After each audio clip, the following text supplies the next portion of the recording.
This week's Weekend Watch kindly sponsored by SBK, and hopefully, I'll say myself, probably more Daryl and Andrew can help you find some winners and dig up some good stats for you again this week.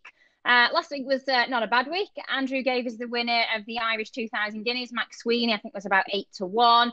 They both really positive about Radana, and at the time, huge price, loads of money came for Radana. Finished fourth, and I think a lot of bookmakers were paying up to fourth, so you'd have got some money back.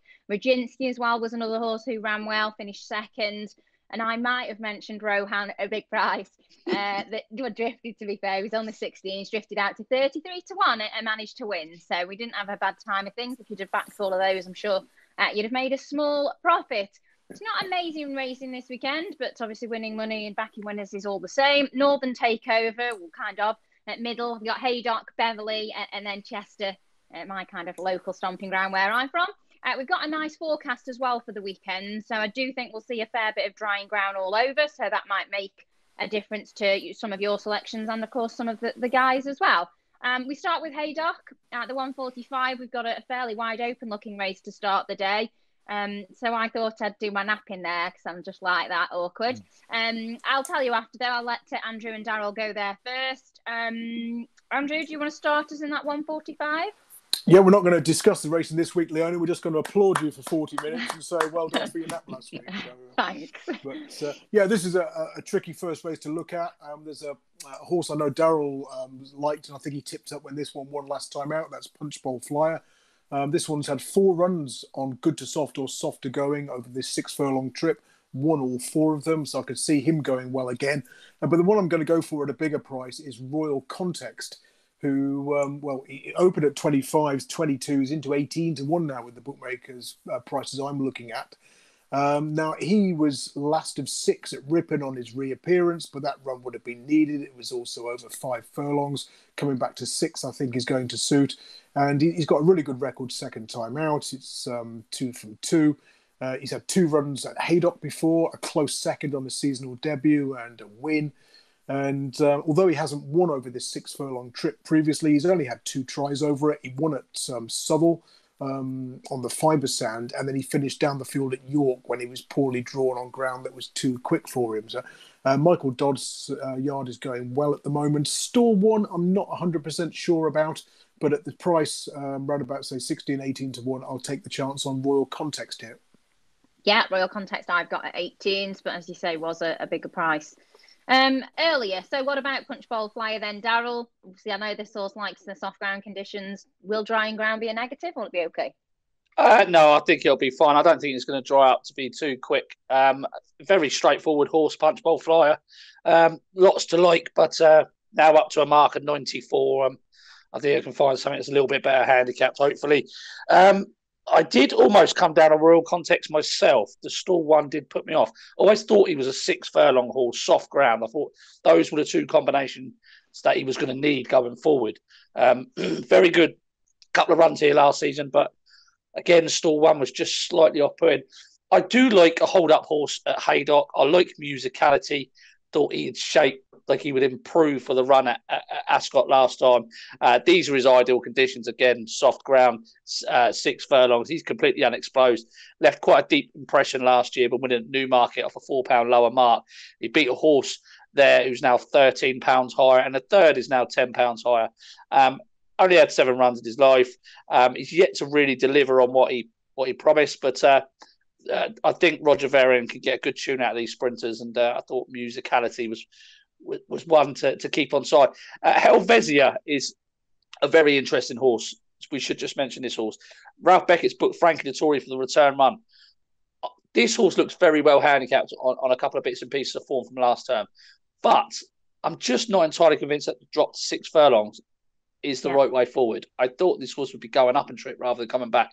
Could bolt up here off this mark of 93. Do you think it's maybe just the first run back from a break, might be a bit gassy, so they've gone down? Yeah, because she can be a bit free, and I did think that, but then they've gone to the trouble of booking Frankie Dettori for the ride, so yeah.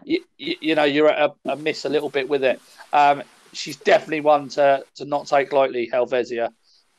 I've almost backed her, but Musicality for now for me.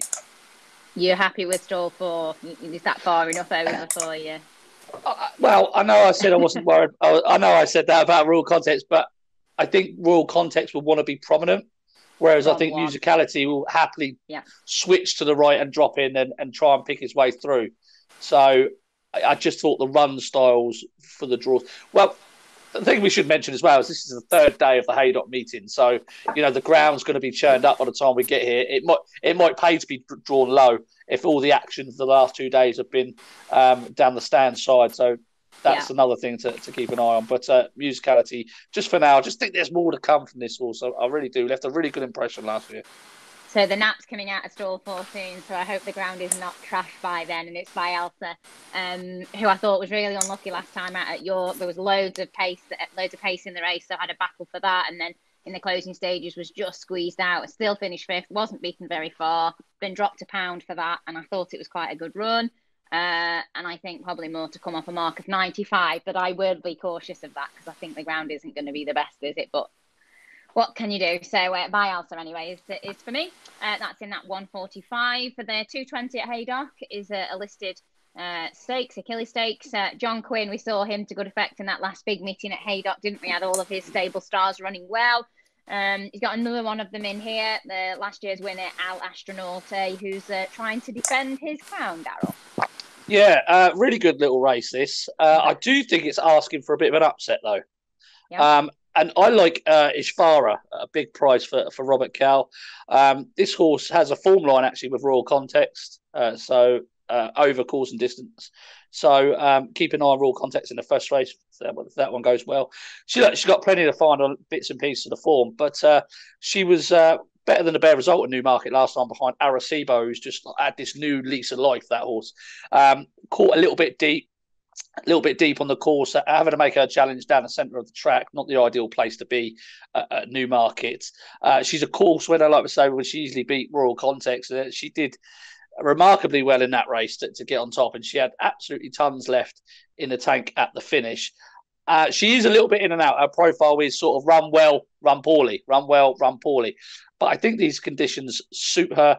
Haydock seems to suit her well last year. And I just think there's a couple of little bits and pieces, like her form line from Leicester last year behind Blue de Vega.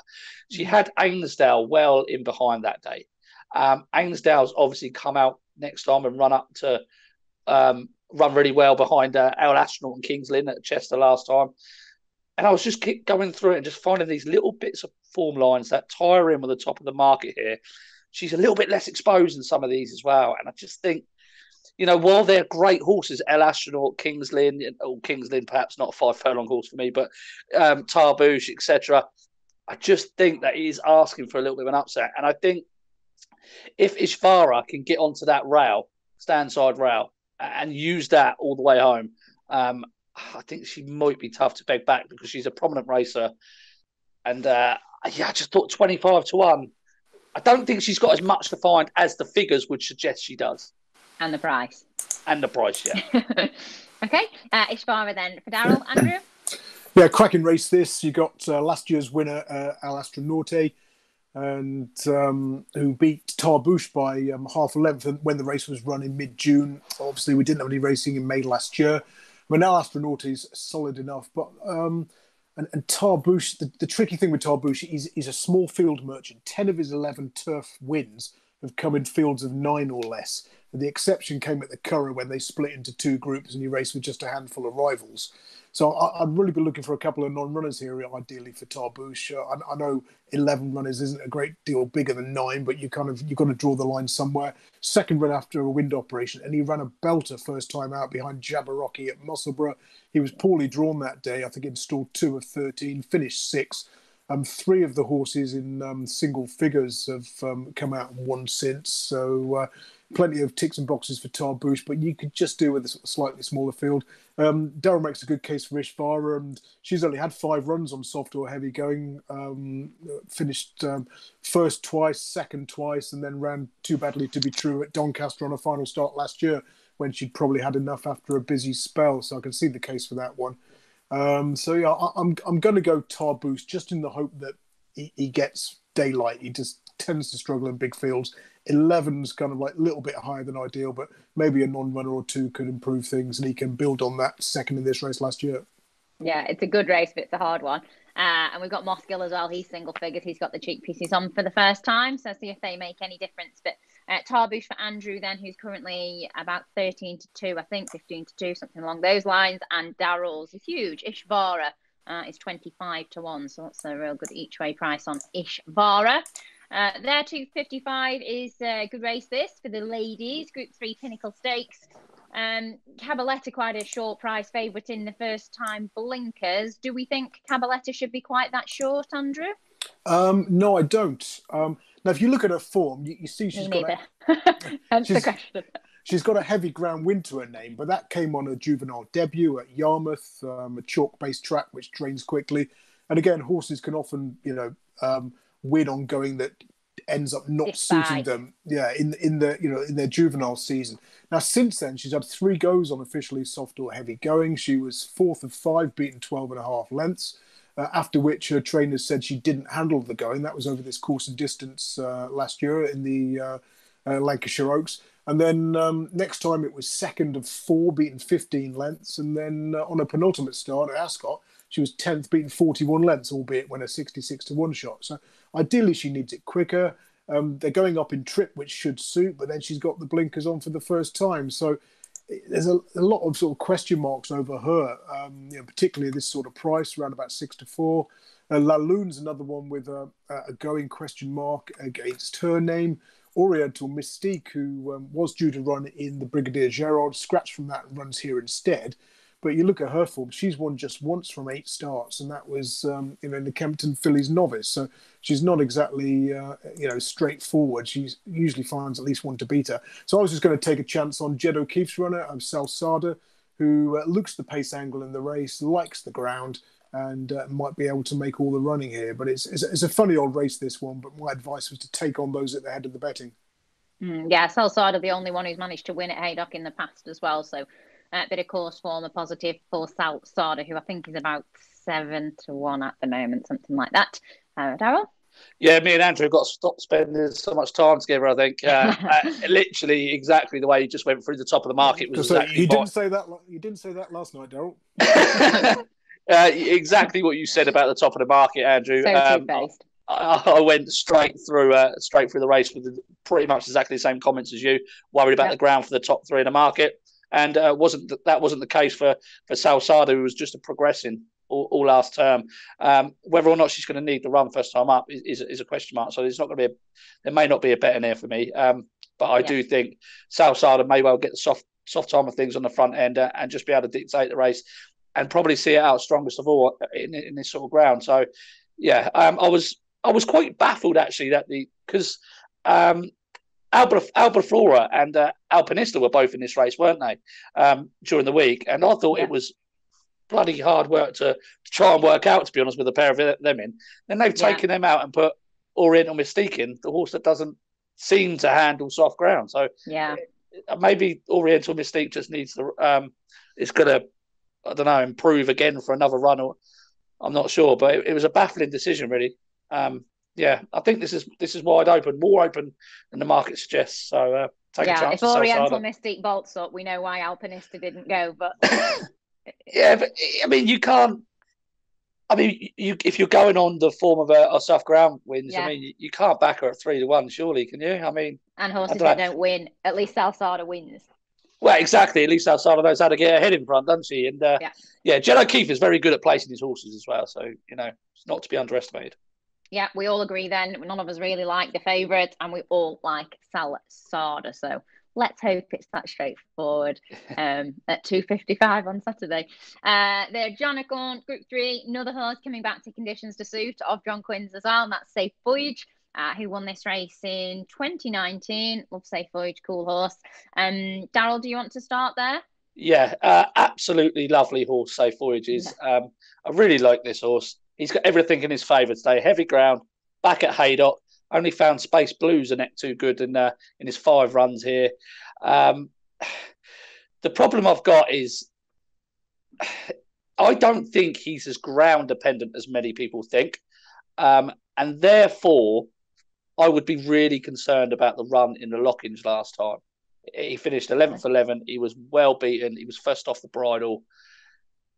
And he's got a good record fresh usually. So, yeah, but maybe he's getting a bit older. They take a bit more getting fit, or they take care of themselves a bit more when they're older.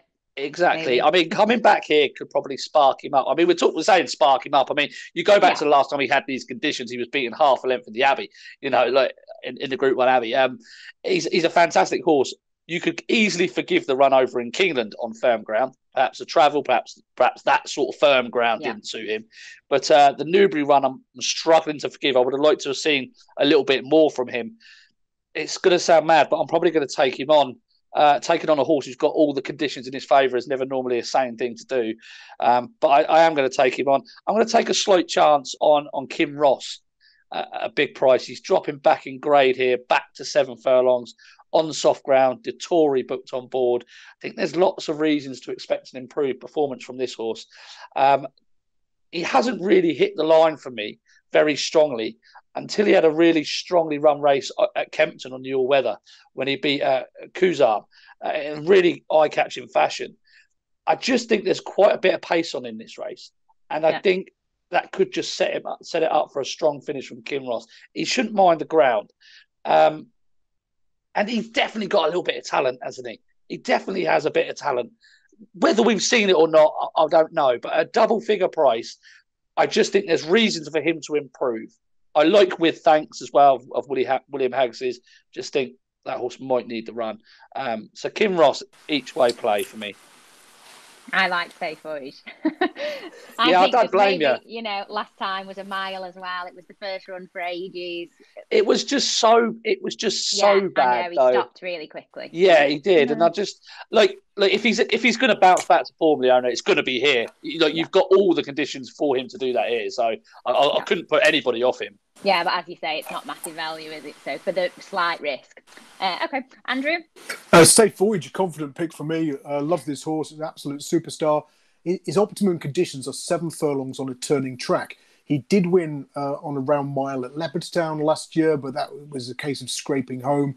A mile on a straight track like Newbury, absolutely no good for him. That was a Group 1 as well. This is more his level.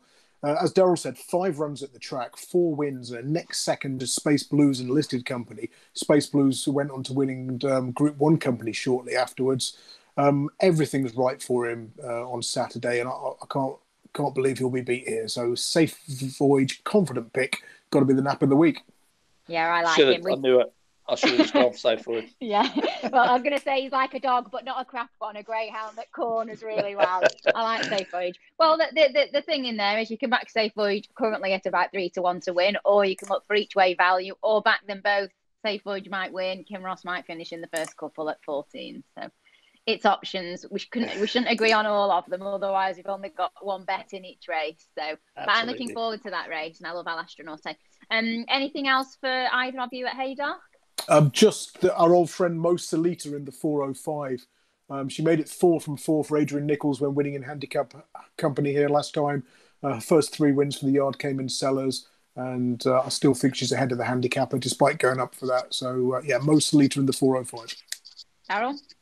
Yeah, 115. How our producer Joe has not given us the 115 at Haydock to talk about is an absolute travesty, because this is a cracking race. But I thought Quickthorn, he's been off for 318 days, but I thought he was definitely worth keeping on side. He looks extremely well handicapped on his 4 runs last term. Oshie Murphy's on board. I'm hoping he won't need the run. He has gone well fresh before. I think he's been a bit tricky to get right, but he's definitely talented on his day, that's for sure. I think the market at the moment has got this completely wrong, because there's no way Master of the Stars should be the favourite in this race. Labib is obviously one to keep on side, and this doubling dice will probably need this, but it's a likely pace angle here. But I think Quickthorn is extremely well handicapped off a mark of 84. Whether or not he's going to need the run after 318 days off, who knows? Yeah, because that's more than a normal break, isn't it? That's a year. And the fact that he's had so many breaks between his races suggests he's obviously got issues. Yeah, exactly. So, but keep an eye on the race as a whole anyway. Come on. Keep an eye on the race as a whole, because it's going to be one worth following. So. But some of us are better pretending that we haven't than others, though. That's the thing. As long as you cover your issues up, you're fine. You should be glad we didn't have the 115 as a schedule, because then you and Andrew would have agreed and he might have stole your thunder, whereas now you've had it all to yourself. So you're welcome. I look a spoiled little brat, and all. You're welcome. Right then, that's Haydock finished, is it? Yeah. Yep. Beverley then, the 2 o'clock, that's where we moved to, just checking I've not got confused. Hillary Needler, obviously fast and furious always. Kevin Ryan's done well in this race over the years, as has John Quinn. They won the last running of this with none other than Liberty Beach. The one interesting thing I thought was looking for this, and I couldn't find it, but I'm sure Andrew or you can tell me, so I'll give you time to find the answer if you want. Stats as regards newcomers winning the Hillary Needler. Do we know off the top of our head what it is? How easy or hard it is? No, but I can look that up when Daryl's given his bit. Should you want me to go first? I'll go first, and you can find that information for me. You want me to go first? Yeah. Yeah. Heavy ground currently at Beverley. 5 furlongs, where the draw plays a big part. A load of 2-year-olds. Asking for disaster, isn't it? But I do like Kyber Crystal. I thought this horse ran an absolute blinder on debut at Doncaster behind Ebro River, who runs tonight at Sandown. Was extremely keen early on, but then remarkably settled after about half a furlong, and it just looked like the horse clicked and knew how to travel for a race. Then was green when asked for a bit of pressure, and then it clicked again. And then the horse ran on strongly, was carried to the right by the winner as well. So I would go as far to say that result would be reversed if they met again, I think. But I thought it was a really taken debut. Just the way the horse went through that race suggests definite improvement next time. Drawn well in stall 4 here. I think a positive ride from Sean Davis. I think this horse will get a little bit further as well. And that run came on soft ground. So you're not got to worry about the conditions. Mm-hmm. Yeah, I think a stiff finish at Beverley would definitely suit Kyber Crystal. But you can make cases for the likes of Lady Airsom, who was a nice winner for Kevin Ryan last time out. But Kyber Crystal in stall 4 with the stiff finish and the soft ground, I just think there's a lot in the horse's favour. Yeah, I like Adrian Keatley. He seems to train plenty of those onto a winner syndicates winners, doesn't he? Kyber Crystal then, Andrew. Yeah, I've done my homework. Newcomers in the Hillary Needler this century, 3 winners from 17 runners, profit of £6 to £1 level stake. Those winners coming in 2000, 2006 and 2017. Now, they abandoned the intended Beverley meeting early this week because of waterlogging. Obviously, we probably could have raced, but I expect they wanted to save things for Saturday. Now, the interesting thing, of course, is if it's still soft or heavy, Beverley at the moment, the inside rail's no good on this sort of ground. All the winners seem to be coming late and wide, more down the middle or even more towards the stand side of the track. So I'd be avoiding low draws here and looking to those drawn high. Now, the two highest drawn horses both won here last time out, but they did so on good to firm ground. That's Lady Airsom and Hester Prince. I'm a little bit worried about that pair. So I'm looking at the horses in stalls 9 and 8. Now, stall 9 is Tiare, a newcomer trained by Richard Fahey, hooded for debut, but that's been a sort of profitable angle for the yard in previous years. And he's only had one newcomer running this race before Richard Fahey, say this century, and that was one who finished third at 4-1 behind Liberty Beach and Rose of Kildare. Now that pair are now rated 109 and 107. So I don't think he'd run Tiare here if he didn't think she was, capable of going on to win good races. Yeah. So she'd be on the radar. But the main play has got to be Jazzy Princess. Now this is a newcomer trained by Robert Cowell, owned by the Cool Silk Partnership. You can back all Cool Silk juveniles on their debuts. 14 winners from 61. A massive profit of over 80 quid to the £1 level stake. Now, if you use this stat on ITV, you've got to credit me, and in turn credit my mate Charlie who came up with it. So I'll give him a plug there. Okay. But Robert Cowell has had 2 Cool Silk newcomers run at Beverley before. Both of them won at 6-1, including Prince of Lear, who obviously is a top sire and is the sire of Jazzy Princess. So I think that's very significant that they're bringing her here for her debut. And say, Stall 8 looks good on what we've seen at the last few meetings. So I'm very strong on Jazzy Princess. No idea what price she's going to be. And Tiara is the danger. Currently 14s. Crikey almighty, who's that with? No, don't mention it because it might not be our sponsors. So. Not allowed. You'll have to look for yourself. So Jazzy Princess about 14s. TR, the other one you mentioned, is about 8. So they're both good enough prices. And Kyber Crystal is about the joint favourite now, was 5s into 7 to 2. So that one has been well supported. But obviously they're the kind of form horses at the top, aren't they? So difficult enough race though. Beverley, next race. 235. 235. Yeah. Are we doing the 235? I don't think we are. Are we? I think we are. Okay. I hope so. Go anyway, ahead then. You can go first.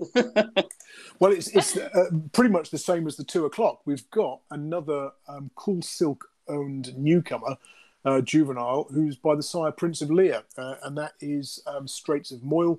Stall 1 is a bit of a worry though, even in the 6-runner lineup. But as long as he gets off that inside rail, he could go well. And Mercurial was the other one. He was also coincidentally by Prince of Lear. He was a winner at Chester last time out, when just beating his stablemate. Now the stablemate got the run of the race on the inside. He never got to that favoured rail. He still managed to stay on gamely to win in a 3-way go, showing a good attitude between horses for a second time out juvenile. So yeah, Mercurial and Straits of Moyle, the 2 on the shortlist, particularly Straits of Moyle first time out. Yeah, it's a fairly wide open contest, that. Anything that you overly fancy, Aaron? I should just mention that I did say that was the 235. It's not. It's the 310, isn't it?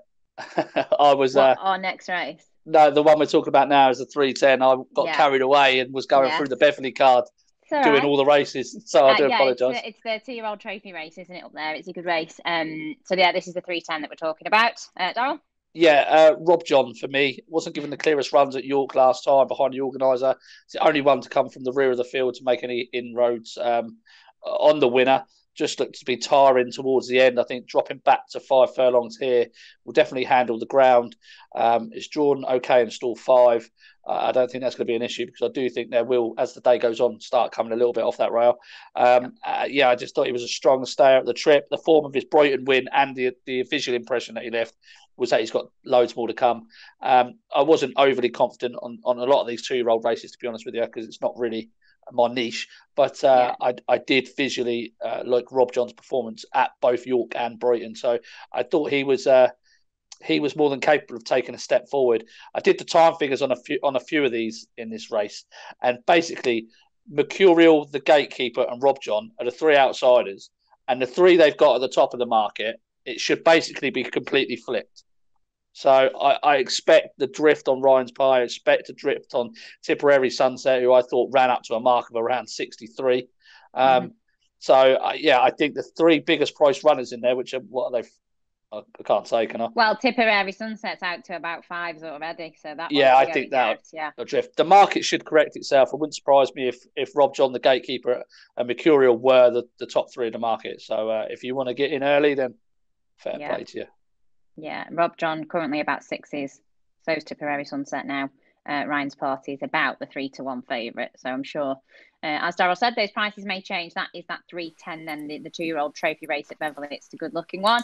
And then after that race, it's the 345, which is a class 3 contest over 7 furlongs. And we've got an unexposed last time out winner that was over this course and distance in this 345, Andrew. Yeah, this is a bit of a minefield race. Good luck getting through the place pot on this one. Again, I'm going to take a chance on one at a big price, and that's Byron's Choice. It's had 3 runs here, placed in each of them, and goes really well second time out. So well beaten last time out, but a second time out record is first, second by half a length at 12-1. And 11th of 13 when clearly failing to stay 1 mile on soft ground. So, I thought that was the way to go here at a price. Not sure what odds you've got. I think I've seen around about 14-1 for Byron's Choice. Yeah, exactly, 14s. Okay, Byron's Choice then for Michael Dodson and Jimmy Sullivan. Daryl? Yeah, horrible race this, but Queen Sargent, the one that beat Andrews over course and distance on her only visit by a head, I thought was a fair price at around 10-1. Got a little bit to do off a mark of 90, but does appreciate the cut in the ground. A little bit better than the bare result at Thirsk last time for me. Just really coming to the boil. Was a good. I say a good, was 10th behind Storting our nap the other week at Thirsk on quick ground. The ground was just too quick. Only beaten 4 lengths though. So a little bit better than the figures say there. And then improved slightly for the softer ground again at the same venue. Thought back to Beverley where she was a comfortable winner over Byron's choice. I thought could confirm the form. So, I was quite happy to take the 3-year-old on at the top of the market, but I didn't really have an overly strong opinion on one where I could get really excited and start throwing money at it. So, I like Queen Sargent as well, to be fair. I thought is about 11s.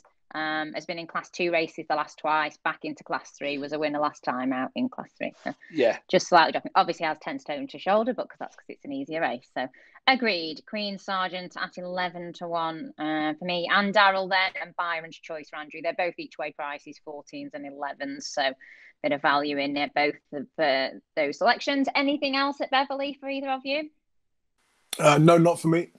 No, not for me. Thank you very much. If it's on. Hopefully it will be. And then we've just got the one race from Chester that we're going to cover, and then anything if they like anything. The feature race on the Rudy is that 240. I like King's Knight in this, so I thought it's a versatile horse. I don't really mind what happens ground-wise, whether it gets a bit drier or not. Handicap has been keeping a very close eye on this one and edging him up plenty, even without winning. But I do think he'll run well. So King's Knight for me in that 240. Daryl, do you want to start? Yeah, that's the way I felt about King's Knight, really. The handicap is not doing him 95 favours, is he? He's being put up for not winning, but then I think that's because he probably is better than the mark and he's running well in good races. So. Yeah, I mean, £6 they put him up last time. That's quite a bit for finishing second. Yeah. Boardman. Oh. This horse, right? Last year, this horse caught my eye. I tipped him up at 33-1 at Chester on his first start for Tim Easterby, and I was livid with the ride. If anyone gets the opportunity, go back and watch that run at Chester. I was absolutely livid with the ride. 33-1, finished on the bridle. I backed him off the chart next time at York in the big handicap over there in October, and was beaten out of sight really. And then I backed him on the return at Redcar. And then his favourite. when it did nothing, and I went, right, that's it, done. Maybe it was just Chester. Then he goes out of Haydock and absolutely bolts up, and then he goes out of York and absolutely bolts up again. He's £10 higher than when I've handled him at Chester last time, but he is back at Chester, and he did handle the track extremely well that day. He was really taking a pull, and it was a real good race. And I just thought he could bring up the hat-trick here. I think his previous form over in France, etc., suggests he should be better than a mark of 90. And now he's starting to show that he is. So although he's up £10 for his last 2 wins, I don't actually think that's too bad, considering how well he won both races. And we know he handles the track and he's ground versatile. I just think you could make cases for the others, but you've sort of got to make more excuses rather than reasons they're going to win. Yeah. And I just thought Boardman was on his back in good form on his way up. And I thought he could defy the handicapper and go in again and wrap the hat-trick up. It would be as simple as that, really. And he's drawn well in store 4. So, would you have put him up if Ben Robinson was on board, who rode him last time at Chester? To be honest, I thought they were plotting him for something. Did you? Rather than the jockey giving him a poor ride, I thought that they were plotting him for a target. Maybe they were, but it was just so blatant. I was so fuming because he was such a big price, and then once you've sort of given the tip out and seen the race, and everybody's then seen that he's tanking in behind, pulling double, you're not going to get your 33-1 again. So that's why it was. You sort of get one shot at a horse like that. Well, you didn't. You got 2 and hopefully 3 now, but I've missed the other 2. In the end. Sod's Law will say that he's done his winning for now, but I'm willing to take a chance. I'm surprised he's not favourite for the race. Well, I'll be there in person. So if Rob Hornby gives him a stinker, I should give him a clip round the head when he gets off. Yeah, please do. Boardman then for Daryl, King's Knight for me, and Andrew. Yeah, Boardman, I can't believe he's not favourite for this, to be honest. I mean, he's been so impressive the last twice and absolutely bolted up, almost said a different word then, beginning with P at Haydock. And then last time at York, it was more of the same. So it's, as Daryl said, well drawn in stall 4. I mean, pace-wise, Azano is going to be inconvenienced by being drawn in stall 12, but will probably end up doing a little bit too much too soon to try and get across, and probably getting a bit of a battle with Edge Talab. Edge Talab's stall 1, but is finding it very difficult to get his head in front on turf. Alexander James is half interesting, being a Mick Appleby newcomer coming out of stall 2. We know that the horses he takes over from other trainers often win at the first time of asking. But this is all about Boardman for me, and a clear run can see him complete a hat trick. And I'm seeing prices around about 11-2, and I think it's going to be more like 7-2 or shorter on the day. Yeah, I've got 6-1 here, so even better. 6-1 then, both with Boardman, and King's Knight is about 9. That's it then for that 240. Have either of you got anything else you like at Chester in any of the other races? Yeah, Soapy Stevens in the 5:35 for Mark Johnson. Ran a huge race at Doncaster a couple of runs ago.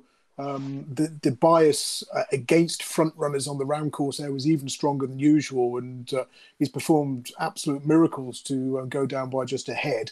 Next time out, he's gone to Salisbury. He's drawn low, and this is a Salisbury meeting on soft ground where they've all come across to the near side in the straight, favouring those drawn high. He could never get on the quicker strip and did well to finish 4th. So, Soapy Stevens hopefully revert to more prominent tactics. Franny Norton at Chester. You haven't even looked at the form, have you? It's just Franny Norton at Chester. We're back in. Yeah, exactly. That's in that last race then. That's the 5:35 Soapy Stevens. Daryl, anything else?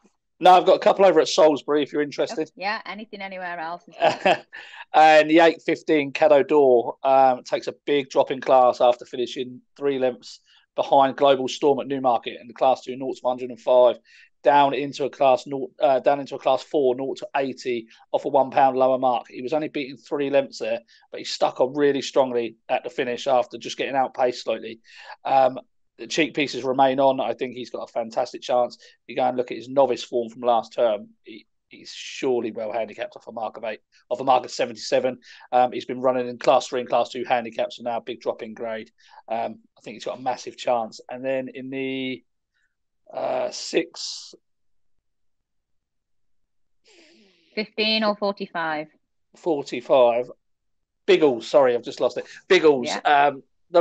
Probably going to be short at the top of the market, but really caught the eye at Newmarket behind Widad last time out. Again, another one that takes a big drop in class into Class 5, 0 to 75 now. This horse travelled like it was about £10 ahead of its mark. Then just got found out at the finish by a stronger stayer. Dropped back to 6 furlongs, soft ground, no problem. Mark of 75, very lightly raced. Should win. Those two should win. Put them in an each way double. They'll win. Yeah, no, Biggles is about 3rd in at the minute. 4-1. Yeah, so you can back 4-1. 7-2, 4-1. 4-1 each way is no problem. Is there anything for you anywhere else, Andrew? Because I only said Chester, didn't I? No, that was it. Okay, perfect. Naps then, please. Safe Voyage for me, Leonna. No prizes for guessing. Yeah, I thought you might say that. Daryl? Am I going to say Boardman? Yeah, I'm going to say Boardman. I'll be gutted if this gets beat, Leonna. If it wins and you don't put it up, you'll be more fuming. So, no huge prize naps for you then this week. Sorry, because mine's Bielsa as well. Who's also not a big price. I also, before we finish, wanted to ask Andrew who that is behind. If you've been doing well, so you've managed to get yourself a racehorse at home. That is Arkle. Oh, and what's the thing next to it? What's that spiky thing? Oh, that's just a book rack. This is the spare bedroom stroke office. I've been thinking about this for the whole thing, thinking I must say, what is that before we finish? Well, that's it then. We gave you loads of others at other places as well, haven't we? So we got loads of selections this week. See what happens to the ground as well. As always, the guys will update their personal social medias and on GG if they change their mind or if anything doesn't run, etc. They do update them all the time. See Daryl's, if they don't run, they try and find something else for you. Don't forget to check out the race cards, all the daily, weekly, monthly videos and features on GG.CO.UK. Fingers crossed this week for all selections and naps, and for your own selections if they're any different. Don't forget to subscribe to the YouTube channel as well. And as always, if you want to contact us, have any questions or leave any comments, we appreciate all your feedback and questions, and we'll endeavour to answer some of them as well. Thanks.